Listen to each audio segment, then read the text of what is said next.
Viewers, welcome to C2C News. This is the first time we are doing a Facebook Live, and this series is titled Straightforward. The reason we have titled this series Straightforward is all the guests that we are going to invite, they are straightforward and they don't hit around the bush. They are very clear with their thought process, and I'm so happy to have my first guest, Renee from United States. In fact, she's the one who inspired me to start with Facebook Live. Thank you so much, Renee, and welcome to the show. Ram Ram, thank you for having me. Namaste, everybody who's joined in on this talk show. Thank you for coming. Renee, to start the show, a brief introduction of what Voice for India, the organization that you represent, and you're the founder. A brief about Voice for India. Okay, so I started Voice for India to be a voice and to encourage, inspire, and motivate people around the world, Indian or non-Indian, about the true facts about India. Because the fake news media, mainstream international media, India media, they say a lot of lies about India. They distort India, and also it's about Hindus are really discriminated upon, not just in India. Here in the USA, as I myself am a Hindu, and I was discriminated against. So it's about all the discrimination against the Hindus, and plus my Voice for India project. We do other things like cow protection. I have other people, that come on my website to fill out a form and things like that. So it's kind of like a whole conglomerate of everything that I want to encourage and motivate everybody to take part and be a voice also, and get your voice out there. So we can't all be silent. Everybody knows all the discrimination against India and Hindus and things like that. So I just want to encourage everybody to put your voice out there and let it be heard. So that's the main platform of Voice for India. Okay, great. See, we all know you are inclined towards Hinduism and you know a lot about the Hindu religion. So what inspired you to, get into the search of Hindu religion and start, practicing the way we practice Hinduism? So basically, I had grown up in a Christian home. I was born a Christian, obviously. And a large part of my life going to church. I've been to different churches, Catholic, Baptist, Pentecostal. We have all these branches. And they would always say that it's only one God, Jesus. And if you don't accept them, you're going to burn in hell forever. And they put this sense of shame and guilt and control and manipulation that you're going to burn in hell forever and ever and torture.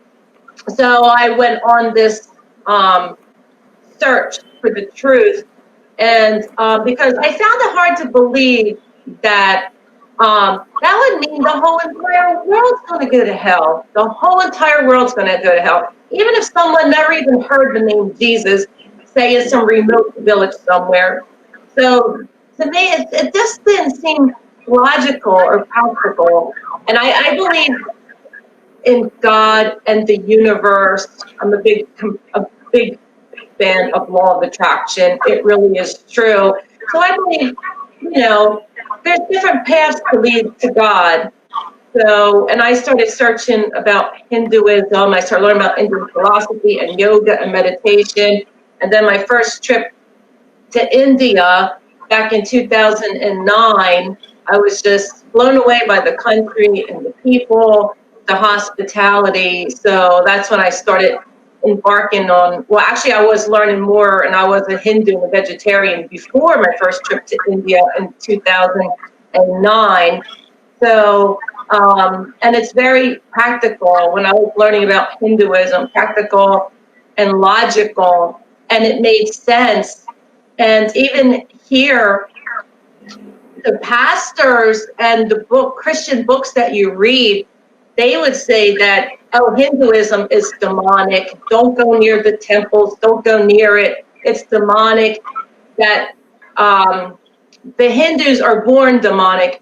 When they come out of their mother's womb, that they're demonic. This is what they're teaching. It's really sad and it's despicable. It really is disgusting. So, and just maybe in India 23 times, mostly all my friends are Hindus. Hindus are the nicest people in the world. India has the best hospitality in the world. Because, me being a world traveler, traveling everywhere, I'm like, this is odd. This don't make sense. Hindus are the nicest people in the world. They have the best hospitality in the world. And for them to say that, it just blew my mind. So it's like all this derogatory statements that they would say, about Hindus and things like that, even their own people, the Christian people.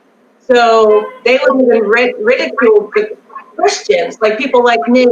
If you listen to rock music, if you dress a certain way, if you have a cigarette, if you have a glass of wine, oh no, you're falling behind, you're a sinner, you're going to burn in hell, you're going to burn in hell, get right. So you're constantly on this path for perfection. And nobody can be perfect. We're not perfect. But they instill in your head that you have to live this perfect life according to them, which is totally unrealistic. So, and it caused a lot of anxiety. So when I found Hinduism and all, I started doing yoga. It really set me free. It transformed me. It set me free from all the anxiety and all that guilt. So it's a great thing that happens in my life, and it's awesome. And this crap that they say about Hindus, oh my God, you people are the nicest, kindest people in the world. So I'm just glad to surround myself around Hindus now, which mostly all my friends are and things like that. So that's what started on my journey to Hinduism, and here I am. Great, great. 5th of August is going to be a big landmark date for the Hindus all across the globe. The foundation stone of the temple, Sri Ram temple, would be laid. Okay. So, what are your thoughts? Your next trip to India, and I believe some celebration happening in the US also. I saw some post on Twitter, Times Square. They are going to have some portraits or some. Wednesday night, actually, it's Wednesday night in Times Square between 5 to 10. So a friend of mine, we do some political videos together. So we go to all the rallies. We've been to the Modi rallies in New York. So he told me yesterday if I want to go to the big event in Times Square. So I might go. Yeah, I'm really not too sure right now, but I might go to that. I mean, it'd be incredible. I wish I was in India. Oh my God, I wish I was in India. It's just going to be just an incredible feeling I can imagine. But yeah, the next time I come to India, yeah, I want to see the construction of the Ram Mandir. I want to be like in that presence, just to feel that energy, that presence, to know that, this is major, this is historic. And roughly a wait of 500 years. Oh my God, I know. Just unbelievable. I got chills right now. Oh God, it sends chills up my body. It's just incredible. And we really have to give a lot of respect and applause to Dr. Subramaniam Swamiji, because he really worked so hard, in getting the reconstruction of Ram Mandir. He really did work very hard for that. So I really clap for Subramaniam Swamiji for everything that he's done. So, I can't be there now, but, my next trip, whenever I get back to India again, oh, I definitely want to go there. It's just, this is much better feeling you can ever imagine than going to the Taj Mahal. Everybody makes such a big stink about the Taj Mahal, like it's so magnificent. I was there, and it is nice, it is magnificent, but it doesn't have that connotation of the Ram Mandir. It just doesn't. I mean, this is historical. This is magical for Hindus. I mean, this is just incredible. And so I might just go to the one in Times Square on Wednesday if I can make it there. So I think it'd be great, to have some participation in such a magnitude of an event that is happening. So it's just going to be amazing. Right. Since we are speaking to you, we'd like to hear something from the source of where the action is going to be happen, the elections in US. So a lot of NRIs, a lot of Indians here, they are pro-Trump, and they want him to be in the second term as the president. And I believe you are also doing your bit to have him back in office for the second term. So how is the scene unfolding over there? Oh, okay. So yeah, we have I'm campaigning for Trump, and also I endorse Rick Mehta. He won the primary election for the New Jersey U.S. Senate seat to kick out Cory Booker, the Democrat. So I'm working with him. I'm with the South Asian Republican Coalition. So we're working hard to make sure that American Indians and even, non-Indians, vote Republican and vote Donald Trump. So we're doing like shows and talks and like really getting out there, because we only have 3 months left. And, this is crucial. This is not only crucial for America. A lot of my campaign is for American Indians, because the connection between India and the USA right now is very strong since Donald Trump got into office. Now, him and Modi really set the bonds of friendship tighter now than ever. And the relationship between India and the USA is tighter now than ever since Trump has gotten in. And you can see when they're together, they hug each other, hold hands. They really have a close relationship. And Modi ji gave us hydrochloroquine, and we gave India ventilators to help you guys out, because you guys are having a really bad time now in India. So you can see that. And if you look at, that's why I when I go out campaigning or speaking or doing a show or something, or social media, I tell the American Indians that are voting that, and most of them, they are voting all Republicans, whatever state they're in, and they are voting for Trump. And you have a few American Indians that are Democratic. For some reason, a lot of Indians are Democratic, but a lot of them are switching now. They're switching. Because if you look at the Democratic Party and Joe Biden, they hate Hindus.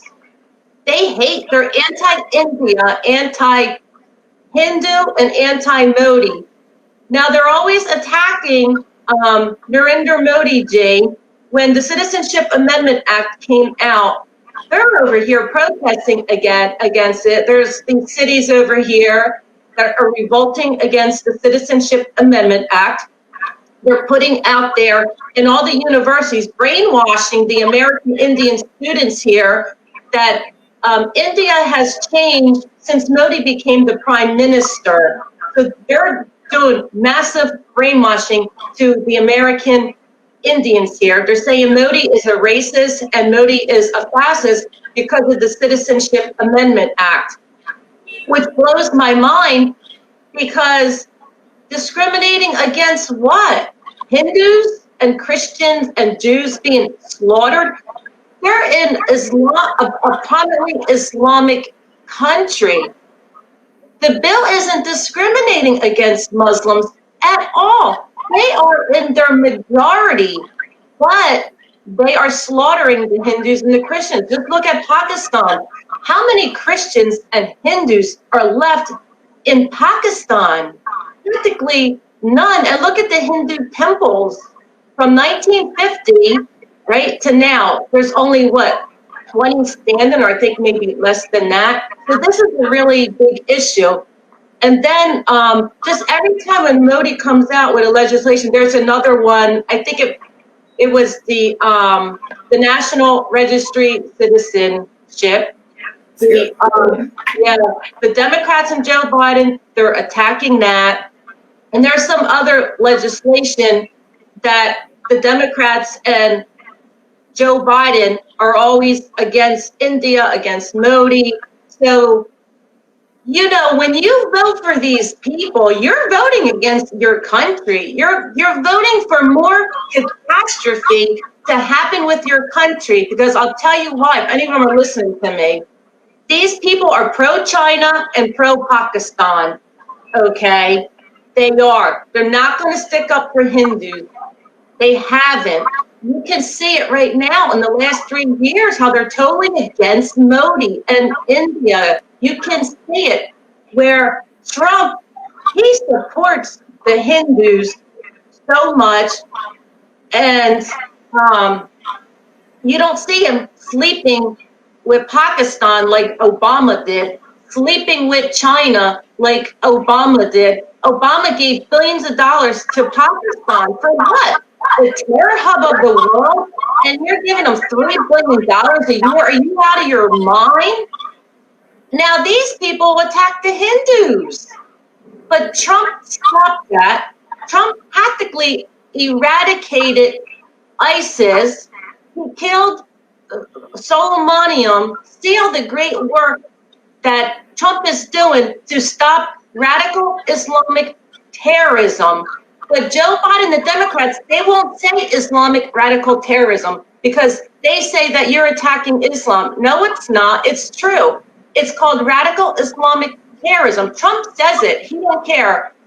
That's why I love Trump, because he has balls and he tells you the way it is. So this is why we need Trump to win and Republicans, so we can keep the great bond between India and the USA and Modi, because enough of persecution has happened and enough of Hindu genocides has happened. Enough is enough. We need to eradicate Islamic terrorism. That's what it is. They don't want to say it, but that's what it is, and that's why I really admire Trump.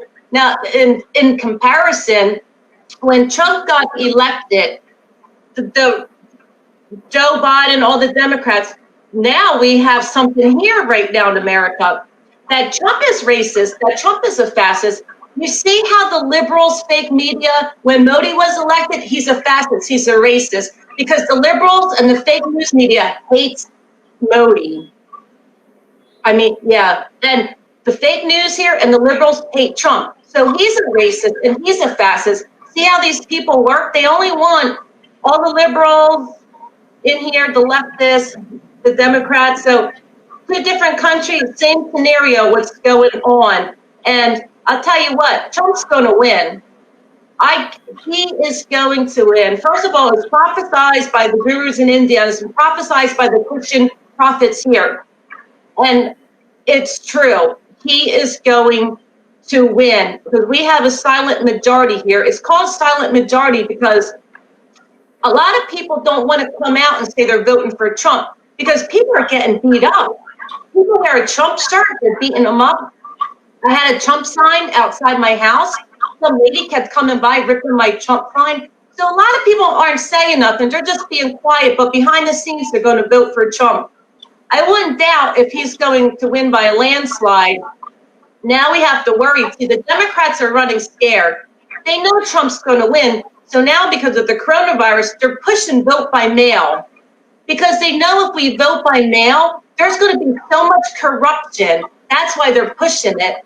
But we don't want to vote by mail. We don't want to wait weeks or months to find out who's going to win. We want to go to the booth, push the button, who we want it, and get it over with. So now there's a big war on over here about mail-in voting with the Democrats, because there was already fraud caught on the primary elections last month in New Jersey. 4 people got caught in corruption, a mail-in ballot voting. This is how corrupt it is. They know the only way they could win is mail-in voting or have a chance of winning. So, you know, I sorry for going on. I hope I answered your question about the election. It's just that I go on and on and on and on and on. That's a good dose. That's a good dose of to understand what is going on. Because a lot of people in India, you know, they want to know what's going on with the elections and things like that. So, you know, they're just curious. So I like to give everybody my thoughts, what I know, what I see and hear and things like that. More power to Voice for America. Me on your show. Thank you very much. It was nice talking to you. Thank you for everybody. Jai Shri Ram. Jai Shri Ram. I'll see you all next time. Bye. Bye. Bye.